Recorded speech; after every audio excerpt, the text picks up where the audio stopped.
So, what exactly do Red Bull do now? This team has been gone through a period of, let's say, change recently, and it's been a pretty damn rocky road for them. Recap. It starts with the Hale Horner allegations in early 2024. Then, a couple months later, news breaks that they'd be losing Adrian Newey to what ended up being Aston Martin, and sometime in that period, the news also broke that they'd be losing Jonathan Wheatley to Sauber. Then the on-track performances started getting a pretty bit ski with, about mid-24 kind of time, as McLaren started gaining ground on them. Ferrari started gaining ground on them. Even Mercedes at some tracks. First, McLaren passed them in the constructors, then Ferrari, and come the end of the season, while they'd held on to the Drivers' Championship thanks to the Max Factor in Abu Dhabi, it was McLaren and Ferrari fighting out for the Constructors' title, with Red Bull not in contention. The entire time, Red Bull's second seat struggles that started to rear their head again in 2023 had been starting up again with Sergio Perez, starting strong, then falling off as the season went on, and then never really recovering, leading to him being the latest to either leave or be axed in favour of Liam Lawson for 2025, who'd be a full season rookie. What could possibly go wrong there? And when we got to the 2025 season, while Red Bull were still generally up there, they were not the force to beat as they had been at the start of 2024. Or well, Max Verstappen was up there, Liam Lawson kind of unsurprisingly, struggled right out of the gate, which resulted in questions from everybody about how long he'd last in that seat, and that length of time was only 12 races as he and Yuki Tsunoda were swapped ahead around 3 in Japan. Not that the swap has done much in terms of improvements, because while Yuki has managed to score, he hasn't scored much. And what's more, Max's performances have also been taking hits, only having 2 wins and 3 more podiums on top of that this season, when in the same 14 race time frame last year, he had 7 wins and 2 additional podiums on top of that. He's also currently on a run of 4 races without a podium, which is his longest run without a podium finish since the run of Brazil 2017 to Baku 2018. That was over 7 years ago. And in all that, the most recent change at Red Bull has been Christian Horner being fired after 20 years at the team.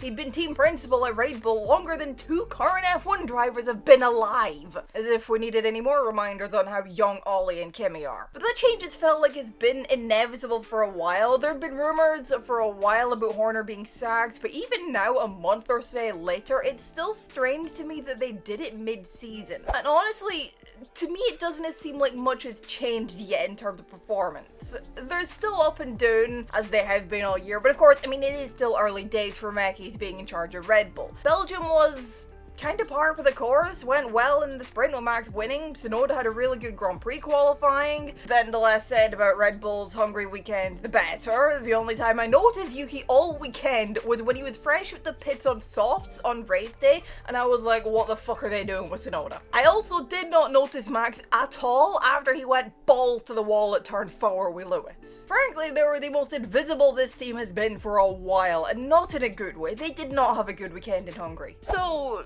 yeah, there's been a lot going on at this team, and not in a good way. Who could have seen it coming how much Red Bull would fall off in a rig set that they were dominating to begin with, and how much they've fallen off is really hammered home by this tweet from Daniel Valente about Red Bull's pace compared to McLaren at the Hungaroring the last few seasons. From half a second quicker to a pace a second slower. The drop-off is insane. So what do they do now? Where do Red Bull go for here to try and improve things? Because right now, they're up shit creek, and if they're not careful, they're gonna lose the fucking paddle. Well, for starters, they need to get that car into a more drivable operating window, and by that, I mean make it so mere focus just Max can drive it to anything decent. Even he can't do that sometimes. Hungary is a prime example. The man finished P9. And I'll leave that point at that, because everybody, myself included, has been banging on about this point for long enough. Honestly, in my opinion, a lot rides on how they do with the new reg set, how they'll perform. If they fuck it up, then they're fucked, to put it simply. If they were still gonna be, you know, with their partnership with Honda, I might be a little less pessimistic about how they'll fare, but given they're taking on a whole new venture, partnering with Ford for their own engines, and also they don't have Adrian Newey anymore, I'm a bit more pessimistic in regards to how they might do.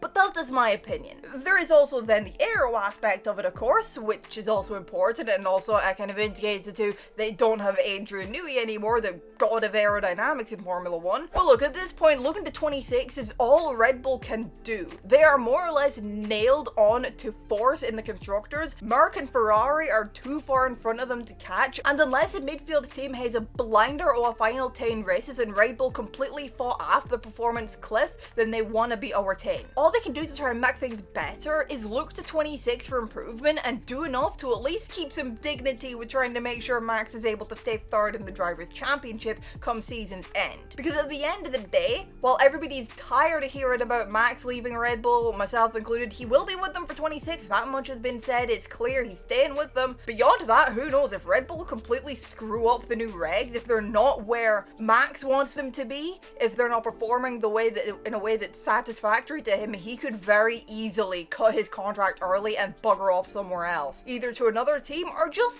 leave Formula 1 entirely and go do something different. I mean, at the end of the day, the man's kind of completed Formula 1, if you know what I mean. Anyway, all in all, I think Red Bull will be glad when the end of the season comes around, but they had 10 more races to get through first. What are you thinking on Red Bull though? Let me know your thoughts down in the comments below. Drop a like if you enjoyed the video, subscribe if you're new around here. Thank you all so much for watching, and I will see you in the next one. Bye bye.